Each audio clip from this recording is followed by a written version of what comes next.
Pela primeira vez, a cidade está prestes a perder o jogo e o Homem de Amarelo está desesperado. Hello! Eu sou a Amy Schneider e sejam todos muito bem-vindos ao meu universo. Esse episódio terminou de um jeito que eu fiquei...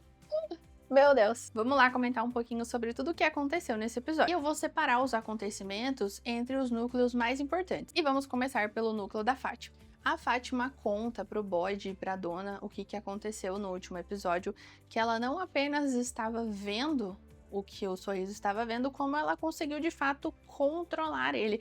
E ela fica, na verdade, bem animada com essa ideia, porque ela pensa que pela primeira vez ela pode revidar, que ela consegue fazer alguma coisa contra aquelas criaturas. Então ela vê que pode ser uma coisa boa.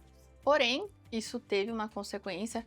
Ela mostra a barriga dela e a barriga dela tá com umas veias bem escuras, assim, como se ela estivesse se tornando ou se transformando em alguma coisa. Então, com essa preocupação, eles vão até a clínica para fazer alguns exames ali para ver se tá tudo bem com ela. Aparentemente, tá tudo bem, ela tá se sentindo bem, não tá com nenhuma dor. Ela só comenta que ficou sentindo um gelado nela a partir do momento, né, que ela conseguiu salvar o Kenny, e a Marielle até comenta que talvez aquilo até tenha sido uma coisa boa, e que é uma possibilidade, que eles talvez até possam utilizar isso como arma contra os monstros, porque o fato é, ela utilizou esses poderes, ela conseguiu controlar o Sorriso, e com isso eles salvaram a vida do Kenny. Então, há males que vem para o bem, vamos assim dizer. Nesse caso, foi uma coisa boa que aconteceu. Mas, por via das dúvidas, eles pedem para Fátima ficar alguns dias ali na clínica só para ter certeza que ela não vai ter nenhuma piora e que não vai acontecer nada com ela. Quando a Fátima e o Ellie estão lá na Colony House preparando as malas dela ali, né, para ela ficar uns dias na clínica, Colony House preparando as malas dela, né, para levar lá na clínica, o Ellis, que homem frouxo, meu Deus do céu. Ele começa a falar pra ela que ela não pode utilizar os poderes porque pode ser muito perigoso, que ele tá com muito medo, que ele tá aterrorizado de medo, que ele não pode ficar sem ela. E realmente são tempos apocalípticos, porque eu estou concordando com a Fátima, pelo amor de Deus. Uma das personagens mais chatas de toda a série, mas finalmente ela tá sendo sensata, porque de fato ela fala pra ele que e se o pior já estiver acontecendo, se já estiver acontecendo alguma coisa, ela quer ter pelo menos a chance de lutar e aproveitar para fazer alguma coisa de boa com aquilo que ela tem. E nesse meio tempo, lá na clínica, a Christie, ela vai dar uma chunchada na Marielle, porque a Marielle plantou essa ideia na cabeça dela, né, que ela poderia utilizar esses poderes em favor deles. É uma vantagem, e as vantagens elas precisam ser utilizadas na situação que eles estão vivendo. E poxa, ela já tá cansada de ficar ali só sobrevivendo, ela quer fazer alguma coisa para eles irem para casa. E a Christie fala para ela que a cidade, ela coloca essas ideias na cabeça das pessoas para que elas acreditem que de fato pode ser feita alguma coisa, que o que elas estão fazendo é bom. E em contrapartida, a Marielle joga de volta para ela dizendo que sim, mas a cidade também faz eles ficarem com tanto medo a ponto deles simplesmente não fazerem absolutamente nada. E é exatamente isso que está acontecendo. Mas mesmo assim, a Christie repreende ela e diz que a paciente é dela e que a Marielle não tem que falar nada sem pedir autorização pra ela. Como se ela fosse chefe e a Marielle fosse funcionária dela, né? Mas tudo bem. Quando a Fátima tá ali na clínica, ela pergunta se ela pode estar se transformando em um monstro, o que é aquilo que tá acontecendo. Mas eles não têm respostas concretas, né? Mas depois a Christie fala pra Marielle que ela tava com a pressão 5/3, o que seria impossível ela estar viva com essa pressão, visto que uma pressão normal ali é 12/8. Então, clinicamente falando, ela nem poderia estar viva, o que deixa claro para nós que ela está se transformando em alguma coisa. O Henry, ele também tá sofrendo bastante nesse episódio, ele tá com a cabeça cheia ali, ele tenta ir no diner, ele pergunta se ele pode ajudar na cozinha, fazer alguma coisa ali, ocupar a cabeça dele, porque ele sabe que ele não tá bem. E enquanto ele tá ali, ele tem de novo uma visão como se ele estivesse acordando no hospital novamente, e ele vê ali o que seria o Victor, o que seria o neto dele, filho do Victor. O Victor fala pra ele que a Eloise tá num avião indo pra visitar ele, e que tudo aquilo que ele tá vendo foi devido a uma viagem de LSD que ele pegou, que não tava muito bom, deu ruim lá e acabou que ele ficou preso nesse pesadelo por todos esses anos. E nisso, o Henry acorda, já alucinado porque pensa, é tudo o que ele queria, que de fato isso acontecesse, porque ali onde ele tá vivendo agora, ali na cidade, a realidade dele ele tá sem a esposa, sem a filha, e o único filho que ele tem tá cheio de traumas, cheio de problemas, eles estão presos numa cidade que mais parece um inferno, então se realmente aquilo não passasse de um sonho, seria uma coisa muito boa. Nisso ele acaba correndo para as colinas e ele chega no lugar que o Victor tinha preparado como se fosse o túmulo da Eloise, né, que ele pintou uma pedra lá e tudo mais. E isso é um ponto interessante porque eu sou o tipo de pessoa que eu penso, se não tem corpo, provavelmente está vivo, e eu não duvidaria se ela ainda aparecesse nessa temporada ou na temporada seguinte. Então ele começa a falar sozinho ali, pedir ajuda, ou pedindo um sinal, o que ele precisa fazer para poder acordar. E nisso ele acorda de novo no hospital, a médica senta do lado dele ali e conversa. Fala que ele tá ficando mais forte, que ele tá ficando mais estável, mas que querer sair de lá não é o suficiente, ele precisa fazer alguma coisa mais forte para poder se desligar de fato desse sonho. E ela fala para ele que o que ele precisa fazer é eliminar a âncora dele. E quem que é a âncora do Henry? Exatamente, o Victor. Então, com certeza, ele vai acabar fazendo ou tentando fazer alguma coisa contra o Victor ainda nessa temporada. E é exatamente o mesmo padrão que aconteceu lá com a Abby. Ela tinha os sonhos, ela acreditava que eles estavam apenas sonhando e que para acordar eles precisavam morrer, e a pessoa para quem ela estava apontando a arma naquele momento era exatamente o filho dela, o Ellis. Então, de novo, né, as situações elas vão se repetindo. E a Sofia, ela é muito sonsa, né? No comecinho do episódio, ela olhando o cara claramente morto no chão da sala, ela pergunta, ai, mas deu certo o plano? Muito dissimulada, muito sonsa. E ela sabe que não deu certo, até porque ele tem controle, ele sabe o que acontece na cidade, se desse certo, ele já saberia, mas é muito sonso. Sonsa, né? Sonse. E em certo momento ali no episódio, ela vai até a delegacia no momento que o Boyd não tá lá, e me faz pensar que algo muito grande realmente tá para acontecer, porque ela já não tá mais fazendo questão de esconder nada. Ela deixa as gavetas todas abertas, a cama desarrumada, a caixa que tava o terno aberta, já para deixar uma mensagem de que alguém pegou e que alguma coisa tá acontecendo, e ela quer que eles saibam dessa informação. Quando ela volta para casa, a Sarah vê que ela tá com uma mochila na mão e ela questiona o que tem dentro da mochila, o que ela tá fazendo. Ela dá uma desconversada, fala que ela foi pegar umas roupas porque ela não estava se sentindo bem, estava tentando renovar os ares, que estava passando por uma situação difícil ali, blá, blá, blá. E a Sarah acaba engolindo essa respostinha dela. Eu espero que ela faça alguma coisa ainda. E a Sarah acaba meio que aceitando ali a historinha dela e se oferece até para procurarem outras roupas depois e tudo mais, mas dá uma chunchada nela falando que se elas vão morar juntas, ela tem que dar satisfações quando ela vai, se ela vai passar a noite em outro lugar, porque no último episódio ela passou lá na Colony House e não avisou. E também não é bagunça. Depois disso, a Sofia, ela vai até a casa dos Matthews também, quando não tem ninguém em casa. Eu acho incrível que essa mulher, ela entra em todo lugar, ela vai em delegacia, ela invade casa e ninguém vê nada, ninguém acha nada estranho, não é possível. Ela vai lá na casa dos Matthews, vai no quarto do Ethan, pega os desenhos que ele estava fazendo lá no quarto dele. Um ponto que eu acho muito interessante também, porque os desenhos do Ethan, eles são muito parecidos com os desenhos do Victor. E aí vocês podem me falar, mas desenho de criança é tudo igual. Não é, gente, não é. Eu tenho um filho de 4 anos e todo semestre, quando chega a pastinha das atividades, né, as professoras mandam os desenhos, as coisas que ele fez. Quando vem desenho de outra criança no meio ali, eu sei na hora que aquele desenho não é dele, porque cada criança tem um jeito, por mais que seja parecido, é diferente, não tem jeito. E os desenhos do Ethan e do Victor, eles são muito parecidos mesmo. E nós temos ali o núcleo do Jade, do Kenny e do Boyd. Inicialmente, o Jade ele fez toda uma maquete mostrando todos os caminhos do túnel, todas as salas, todas as saídas e tudo mais.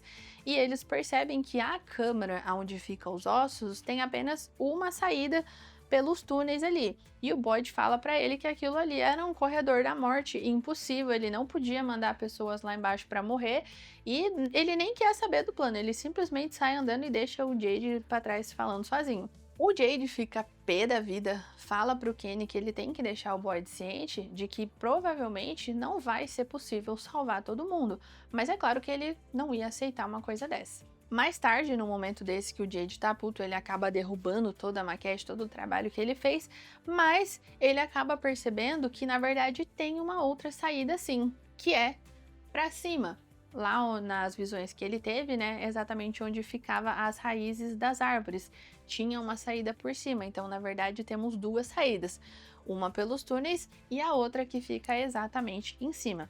E quando o Jade percebe isso, ele fica muito animado e vai até a delegacia para contar para ele. E nisso, o Boyd tinha acabado de chegar na delegacia e visto que alguém tinha entrado lá, tinha fuçado nas coisas e levado o terno embora. Mas o Jade, ele chega cortando a situação ali, todo eufórico, dizendo para eles que ele tem um novo plano e pede para seguirem ele, e aí ele leva o pessoal lá para a Árvore das Garrafas e fala para eles que a câmara ela tá exatamente ali embaixo. Então o plano dele é mandar uma equipe lá embaixo pelos túneis para fechar a passagem, colocar um talismã lá por segurança, e enquanto isso o pessoal que está do lado de fora pegar o carro, fazer umas amarras ali com correntes para conseguir arrancar aquela árvore inteira para deixar aquela abertura novamente para que eles possam entrar por cima, descer lá, pegar os ossos e depois retirar a galera por ali. Tudo isso durante o dia, então é uma missão muito perigosa, mas é uma missão para ser feita de dia. Ele conseguiu achar uma solução e mesmo assim o Boyd começa a reclamar. O Boyd, ele tá aquele tipo de pessoa que para cada solução ele encontra um problema, é exatamente assim que ele tá. Então ele fala que não vai fazer isso, que ele não pode pôr a vida das pessoas em risco e sai todo revoltadinho. Nisso, ele tem uma visão como se fosse do Kenny tomando um tiro, e eu tomei um susto, inclusive, nessa hora, porque From não costuma fazer muito jumpscare, essas coisas, né? Mas, meu Deus, eu tomei um susto. E aí, não satisfeito, ele começa a ter visão de várias pessoas mortas. A Tabitha, o Jade, a Donna, o Ellis, e ele vê a própria Abby, inclusive. E ele fica todo chocado, ele fica todo assustado. Inclusive, quando eles foram levar a Fátima lá na clínica, lá no início do episódio, ele até fala pra Christy que ele tá tendo essas visões e que ele precisava tomar algum remédio, alguma coisa que fizesse parar essas visões, enquanto ele tem uma missão muito forte ali para concluir. Mas ela fala para ele que não tem muito o que fazer, é isso aí. E depois de tudo isso, quando ele volta para a delegacia, assim que ele entra, ele já vê o Padre Catre. E ele já tá meio sem paciência, né? Porque ele acabou de ter a outra visão do pessoal lá na floresta. E ele pega e fala assim: tá, me fala logo o que você quer, vai direto ao ponto de uma vez. Então, o Padre Catre fala para ele: então, beleza, o que você precisa é superar. Você precisa superar que você não conseguiu salvar a Abby, da mesma forma com que você precisa aceitar que você não vai conseguir salvar todo mundo.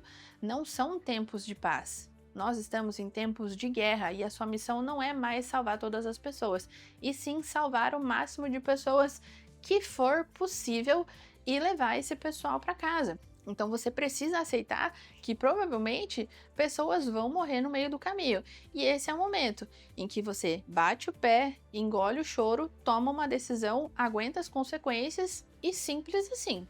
E sabe o que é ainda mais absurdo do que isso? Você não ter dado like e se inscrito no meu canal ainda.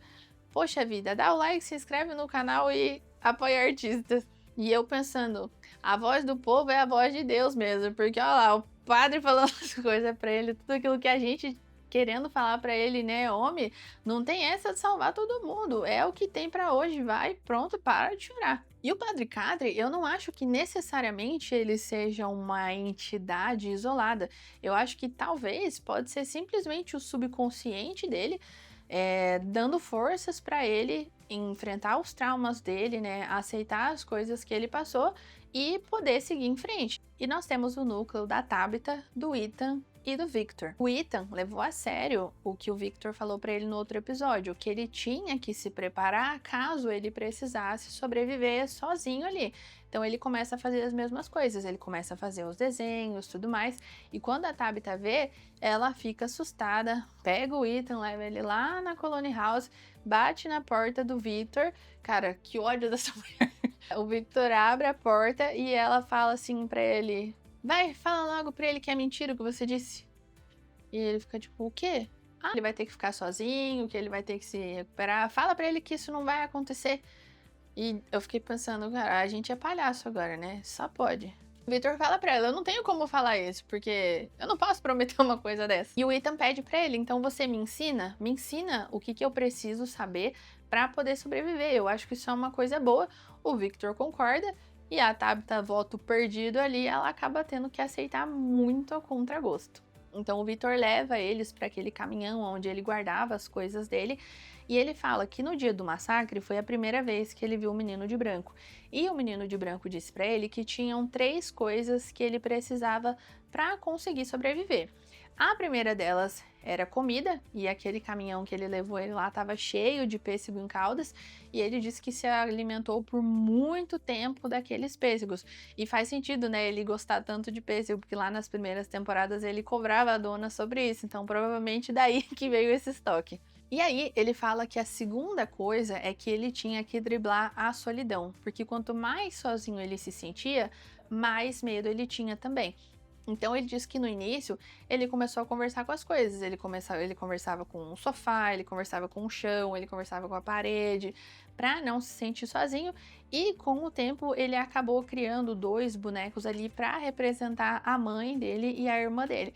Então ele pegou esses bonecos, a irmã dele era um ursinho, colocou roupas delas no ursinho e na boneca e começou a conversar como se fosse elas. E dessa forma, com o passar do tempo, ele foi se sentindo menos sozinho. Então ele começa a falar pro Ethan, olha, esse aqui pode ser a sua mãe, essa aqui é a Julie, e a gente pode achar alguma outra coisa para ser o seu pai. E a Tabitha vendo isso, ela fica horrorizada, ela já levanta, começa a ser grossa de novo, não vamos fazer isso não vai acontecer, porque eu não vou deixar isso acontecer. E o Victor fala pra ela, a minha mãe também falou a mesma coisa. E qual foi o fim dela? Então a Tabitha fala pra ele que ela tentou e que ela tinha tentado muito. E nessa cena era pra ser uma cena emocionante, ela chora e tudo, mas gente, não me desce, eu não consegui me emocionar e na verdade eu fiquei com raiva. Então ela começa a falar que ela sentia todo o amor que a Miranda sentia por ele e que não apenas voltar pelas crianças, ela também tinha voltado ali por ele, para salvar ele e levar ele para casa. Mas assim, gente, se ela sentisse o amor que a Miranda sentia por ele, meu Deus do céu, o Victor, ele é a pessoa que deveriam ter mais empatia. Ele deveria ser a pessoa mais tratada com carinho, com cuidado e tudo, porque pense, ele tá ali desde os 10 anos, ele sobreviveu sozinho. Então é óbvio que ele não tem essa habilidade social de conversar com as pessoas. E ela, principalmente, né, sentindo esse amor que a Miranda sentia por ele, ela fica tratando ele igual um cachorro velho. Aí ela fala isso, mas atitudes dela dizem exatamente o oposto. Mas mesmo assim, quando ela fala isso, você vê o olhinho dele brilhando assim, ele emocionado, né, com aquelas palavras. Então eu espero que a partir de agora ela trate ele com um mínimo de decência, coitado. E aí, beleza, eles voltam para casa. Quando eles chegam lá, o Ethan pergunta se ele pode ir até a Colony House para ver como é que a dona tá e tudo mais, e a Tabitha diz que sim. Quando a Tabitha entra em casa, o telefone toca. Quando o telefone toca, a gente já sabe quem é o Thomas, né? Então ela atende e pergunta o que você quer. E aí a coisa fala pra ela que é pra ir até o trailer se ela quiser que o Ethan e que a Julie fiquem em segurança. E aí ela faz a coisa mais sensata que uma pessoa iria fazer quando recebe uma ligação anônima dessa, ela vai sozinha e não avisa ninguém. Quando ela chega lá no trailer, todos aqueles desenhos que a Sofia pegou do Ethan, eles estão todos estampados assim como se fosse um mural no trailer. E a Tabitha tá olhando e de fundo a gente vê o Homem de Amarelo chegando. Como o Homem de Amarelo, né? A persona dele. E ele pergunta pra ela se ela não conseguiu se lembrar dele ainda. Fala que foi ele que matou o Jim exatamente ali e que pegou os dentes dele. Achei bem peculiar, por que ele diria exatamente essa informação? Ele sabe, por acaso, que eles encontraram o saquinho com os dentes? Porque fora isso, não faria sentido nenhum ele dizer essa informação, mas tudo bem. E aí a Tabitha pergunta se ele chamou ela ali pra matar ela. E ele diz que não, que ela e o Jade, eles eram os mais próximos que ele tinha de um amigo, que eles já estavam jogando esse jogo há muito tempo e que eles estavam indo muito bem dessa vez. Mas isso que eles iam fazer agora, de desenterrar os ossos das crianças, eles nunca tinham feito isso antes. E que era uma ideia maravilhosa, que podia levar eles para casa ou não. Ou simplesmente poderia despertar um sofrimento muito maior que ela não tinha noção do que eles estavam fazendo. Então ele pega, se despede dela e vai embora. E o que eu vejo sobre isso é, primeiro, se ele quisesse simplesmente evitar que esse plano acontecesse, que a Tabitha e o Jade tirassem os ossos e tudo mais, ele poderia simplesmente matar eles. Poderia matar ela ali, já poderia ter matado o Jade na Colony House enquanto tá dormindo, enfim, oportunidades ele teria várias. Mas eu acho que talvez ele não tenha permissão para fazer isso e que ele não possa machucar os escolhidos, porque outras pessoas a gente sabe que ele pode, mas talvez eles especificamente ele não tenha autorização para fazer. Então ele precisa plantar esse medo na Tabitha para que ela vá lá e tente impedir esse plano de acontecer e tudo mais. Então sabe aquela do situações desesperadas requer medidas desesperadas? É isso que eu enxergo, que ele tá desesperado, com medo, e ele tá tentando fazer qualquer coisa. A não ser que, por exemplo, ele estivesse comandando tudo ali na ausência de uma outra entidade. Por exemplo, quando os gatos saem, os ratos fazem a festa e ele não queira que o gato apareça, mas eu acredito que não é esse o caso. Já saiu o teaser do próximo episódio, o penúltimo episódio, e mostra ali o Eldin encontrando uma foto, mostra a Tabitha contando pro Boyd o que aconteceu e ele dizendo que eles vão ter que fazer esse plano assim pra ontem, porque o Homem de Amarelo voltou, eles não têm tempo para perder. Mostra ali várias crianças Anhui apontando como se fosse para cima assim, e elas estão no meio da cidade. Tem uma delas que aparece o fundo assim da delegacia. Então, o que será que elas estão apontando ali? Tem vários ganchos abertos para o próximo episódio, então eu queria que vocês comentassem aqui o que vocês acham que vai acontecer, se a Fátima vai se transformar em um monstro mesmo, se ela vai atacar os amigos, ou se ela vai utilizar os poderes para defender esses amigos, se a Sofia vai ser descoberta ou não nesse próximo episódio. Comentem aqui as suas teorias, não se esqueçam de curtir o vídeo, de se inscrever no canal, porque eu encontro vocês no próximo vídeo. Bye!